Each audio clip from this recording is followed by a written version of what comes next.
इचलकरंजी येथील इंदिरा गांधी सामान्य रुग्णालयात उपचारास कसूर केल्याच्या आरोपावरून जिल्हा प्रशासनाने चौकशीचे आदेश दिले आहेत।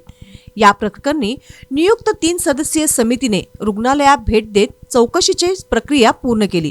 त्याचा अहवाल लवकरच जिल्हा शल्य चिकित्सकांकडे सादर केला जाणार आहे। त्यामध्ये चौकशीवर कडक कारवाई करण्यात येणार आहे, अशी माहिती प्रशासकांकडून देण्यात आली आहे। शहरातील अमोल देवघे या बांधकाम कामगाराला 12 ऑगस्ट रोजी पहाटेच्या सुमारास छातीत दुखू लागल्याने इंदिरा गांधी सामान्य रुग्णालयात दाखल करण्यात आले होते। यावेळी रुग्णालयात आवश्यक त्या वैद्यकीय सुविधा आणि ईसीजी यंत्रणा उपलब्ध असतानाही उपस्थित डॉक्टरांनी त्याच्यावर प्राथमिक उपचार न करताच दुसऱ्या रुग्णालयात नेण्याचा सल्ला दिला। त्यानंतर नातेवाईकांनी त्यास तातडीने खासगी रुग्णालयात दाखल केले।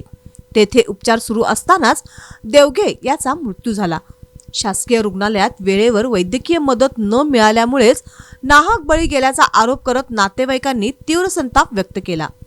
या घटनेबद्दल मृताच्या नातेवाईकांनी मुख्यमंत्री, उपमुख्यमंत्री, आरोग्य विभाग, जिल्हा प्रशासन आणि पोलीस प्रशासनाकडे ऑनलाईन तसेच लेखी स्वरूपात तक्रार दाखल करण्यात संबंधित दोषी कारवाई व कर्मचाऱ्यांवर कठोर कारवाई करण्याची मागणी करण्यात आली होती।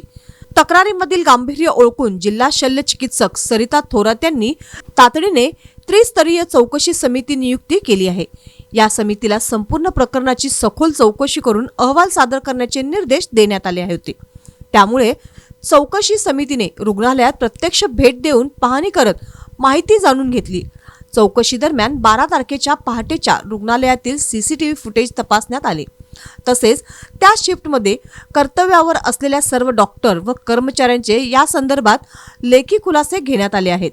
या संपूर्ण चौकशीचा अंतिम अहवाल शल्य चिकित्सकांकडे दिला जाणार असून अहवाल प्राप्त झाल्यानंतर त्यातील निकषांच्या आधारे दोषींवर कायदेशीर व प्रशासकीय कारवाईबाबत अंतिम निर्णय घेतला जाईल, असे प्रशासकांकडून सांगण्यात आले आहे।